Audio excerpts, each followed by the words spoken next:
ప్రజలు ఆలోచన చేయాలి. 10 ఏళ్ళు ప్రధానమంత్రిగా ఉన్న నరేంద్ర మోడీ మళ్ళీ మూడవసారి ఆయన అధికారం ఎక్కాలంట, 400 సీట్లు రావాలంట. ఎందుకు అడుగుతుర్రా 400 సీట్లు? వాళ్ళు ప్రభుత్వం కావాలని అడుగుతలేరు, 400 సీట్లు కావాలని ప్రత్యేకంగా చెప్తున్నారు.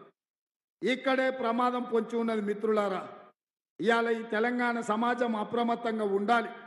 ఎందుకంటే ఆనాడు డాక్టర్ బాబాసాహెబ్ అంబేద్కర్ గారు రాజ్యాంగాన్ని రచించి దళితులకు, గిరిజనులకు విద్యలో, ఉపాధిలో, ఉద్యోగాలలో, రాజకీయాలలో రిజర్వేషన్లు కల్పించండి. కాబట్టే కాకా వెంకటస్వామి గారు కేంద్ర మంత్రి అయినరు, వినోద్ గారు రాష్ట్రంలో మంత్రి అయినరు, వివేక్ గారు ఎంపీ అయినరు, లక్ష్మణ్ ఎమ్మెల్యే అయినరు. ఈనాడు తమ్ముడు గడ్డం వంశీ పార్లమెంటు సభ్యుడు కాబోతున్నాడు. ఆ కొప్పుల ఈశ్వర్ కూడా ఎమ్మెల్యే మంత్రి అయిందంటే ఆనాడు కాంగ్రెస్ పార్టీ ఇచ్చిన ఎస్సీ ఎస్టీ రిజర్వేషన్. ఇవాళ సీతక్క ఎమ్మెల్యే మంత్రి అయిందన్న, బలరాం నాయక్ కేంద్రంలో మంత్రిగా పనిచేసిండన్న. ఇవాళ గిరిజన రిజర్వేషన్లు మనం ఇవ్వడం తోటి అదేవిధంగా బలహీన వర్గాలు వెనుకబడ్డారు, వాళ్ళకు కూడా రిజర్వేషన్లు ఇవ్వాలి అని కాంగ్రెస్ పార్టీ 1978లోనే బీపీ మండల్ కమిషన్ వేసి ప్రజల యొక్క స్థితిగతులను తెలుసుకొని 52% ఉన్న బలహీన వర్గాలకు 27% రిజర్వేషన్ ఇవ్వాలని ఆదేశాలు ఇచ్చింది. ఇవాళ వాళ్ళ ఆస్పిరేషన్స్ పెరిగినాయి, వాళ్ళు కూడా చదువుకున్నారు, వాళ్ళు కూడా డాక్టర్లు, లాయర్లు, ఇంజనీర్లు అయినరు, ఐఏఎస్లు, ఐపీఎస్లు అయినరు. మాకు ఇంకా హక్కులు కావాలి, రాజకీయ అవసరాలు పెరగాలి, మాకు రాజకీయ అవకాశాలు ఇవ్వండి, రిజర్వేషన్లను పెంచండి అని వాళ్ళు రాహుల్ గాంధీ గారి భారత్ జోడోలో కలిసి అడిగారు. అందుకే కాంగ్రెస్ ఆలోచన చేసింది, ఎస్సీ రిజర్వేషన్లు, ఎస్టీ రిజర్వేషన్లు వాళ్ళ జనాభా దామాష ప్రకారం పెంచడమే కాకుండా ఈ దేశంలో బలహీన వర్గాల యొక్క జనాభా కులగణన చేసి వాళ్ళ రిజర్వేషన్లు పెంచాలి అని నిర్ణయం తీసుకున్నది. ఒకవేళ బలహీన వర్గాల కులగణన జరిగితే రిజర్వేషన్లు పెరుగుతాయి, దామాష ప్రకారం నిధులను కేటాయించాల్సి వస్తుందన్న ప్రమాదాన్ని గుర్తుపట్టిండ్రు. అందుకే రాజ్యాంగాన్ని సమూలంగా మార్చి రిజర్వేషన్లను రద్దు చేయాలన్న కుట్ర భారతీయ జనతా పార్టీ చేస్తుంది. నరేంద్ర మోడీ గారు ఈసారి 400 సీట్లు వస్తే లోక్సభలో 2/3 మెజార్టీతోని బిల్లు పాస్ చేస్తాడు, రిజర్వేషన్లను రద్దు చేస్తాడు. ఇదే కాదు, రాజ్యాంగ నిపుణులకు తెలుసు, దేశంలో ఉన్న రాష్ట్రాలలో 50% పైగా అసెంబ్లీలు కూడా ఆమోదించాలి. అందుకే 8 రాష్ట్రాలల్లో ప్రతిపక్ష ప్రభుత్వాలను పడగొట్టి బీజేపీ ప్రభుత్వాలను ఏర్పాటు చేసుకున్నారు. ఉదాహరణకు మహారాష్ట్రలో శివసేనను చీల్చిండ్రు, ఎన్సీపీని చీల్చిండ్రు, కాంగ్రెస్ను చీల్చిండ్రు. 50% పైగా వివిధ రాష్ట్రాలలో అసెంబ్లీలో ఆమోదం చెందితే ఈ దేశంలో రిజర్వేషన్లు రద్దు కాబోతున్నాయి. నేను ఇవాళ తెలంగాణ దళితులను, గిరిజనులను, బలహీన వర్గాల యువకులను నేను అడుగుతున్నా, మీరందరూ చదువుకున్నారు, మీరు అవకాశాల కోసం అడుగుతున్నారు, మీకు అవకాశాలు ఇవ్వాలి, మీ రిజర్వేషన్లు పెంచాలి అని కాంగ్రెస్ పార్టీ అంటుంది. నరేంద్ర మోడీ గారు అంటున్నారు, మనవాద సిద్ధాంతాన్ని ఆవహించిన భారతీయ జనతా పార్టీ ఈరోజు రిజర్వేషన్లను రద్దు చేయడం ద్వారా దళితుల, గిరిజనుల, బలహీన వర్గాల హక్కులను కాలరాయాలని చూస్తుంది. మీరు వేసే ప్రతి ఓటు బీజేపీకి మీ రిజర్వేషన్ల మీద పోటు పడబోతుంది, మీ రిజర్వేషన్లు రద్దు కాబోతున్నాయి. మిత్రులారా, ఇది దేశం యొక్క మూలవాసులైన దళితుల, గిరిజనుల మీద దాడి. ఈ దాడిని మీ ఓట్ల ద్వారా ముప్పు తెచ్చుకుంటారా? మీరు ఆలోచన చెయ్యండి.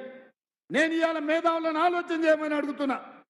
బ్రిటిషర్స్ ఉన్నప్పుడు 1881 140 సంవత్సరాల క్రితం బ్రిటిష్ వాళ్ళు ఈ దేశంలో ఉండే జనాలను జనాభా లెక్కలు కట్టి ప్రతి 10 సంవత్సరాలకి ఈ దేశంలో జనాభా ఎంతుందో లెక్కలు చెప్పేటోళ్ళు.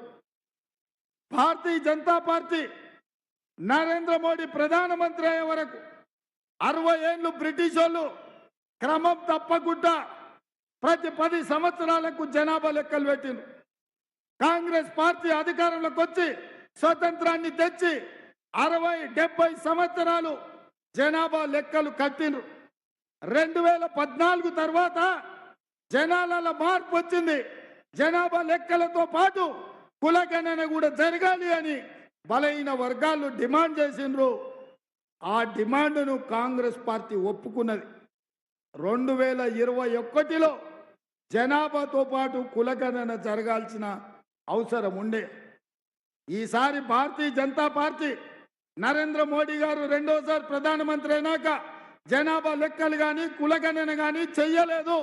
నేను సూటిగా కిషన్ రెడ్డిని అడుగుతున్నా, బండి సంజయ్ని అడుగుతున్నా, ఈ రాష్ట్రానికి వస్తున్న నరేంద్ర మోడీ, అమిత్ షాని అడుగుతున్నా, 2021లో మీరెందుకు జనాభా లెక్కలు చేయలేదు? మీరెందుకు కులగణన చెయ్యలేదు? దీని వెనకాల కుట్ర లేదా? దీని వెనకాల కుతంత్రం లేదా? దీని వెనకాల రిజర్వేషన్లు రద్దు చేయాలన్న దుర్మార్గమైన మీ ఆలోచన లేదా?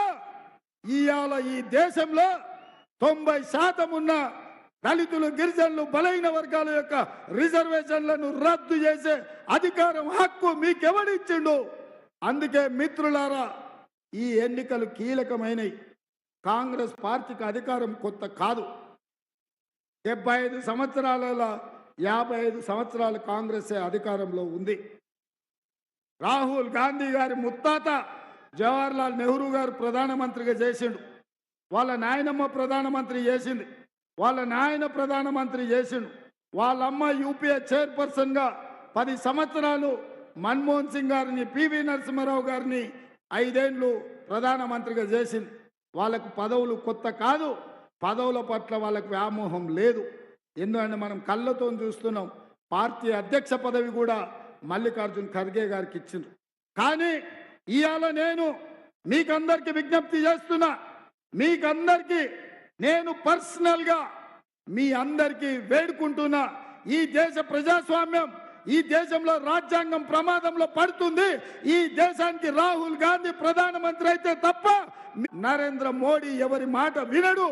పార్లమెంటులో మెజార్టీ వచ్చిందంటే రిజర్వేషన్లు రద్దు కాబోతున్నాయి. అందుకే ఇవాళ మన రిజర్వేషన్లను కాపాడుకోవాలంటే ఈ దేశానికి రాహుల్ గాంధీ గారు ప్రధానమంత్రి గారు కావాలి. అందుకే నేను ఇవాళ రాయ్ బరేలీకి వెళ్ళి వారి నామినేషన్ కార్యక్రమంలో పాల్గొన్నా. ఇది దేశం యొక్క అవసరం. ఇది నిజంగా దళితుల, గిరిజనుల యొక్క అవసరం. ఇవాళ దళితుల, గిరిజనులకు అండగా నిలబడే గాంధీ కుటుంబానికి మనము తోడుగా నిలబడాలి. మీడియా మిత్రులారా, పాత్రికేయ సోదరులారా,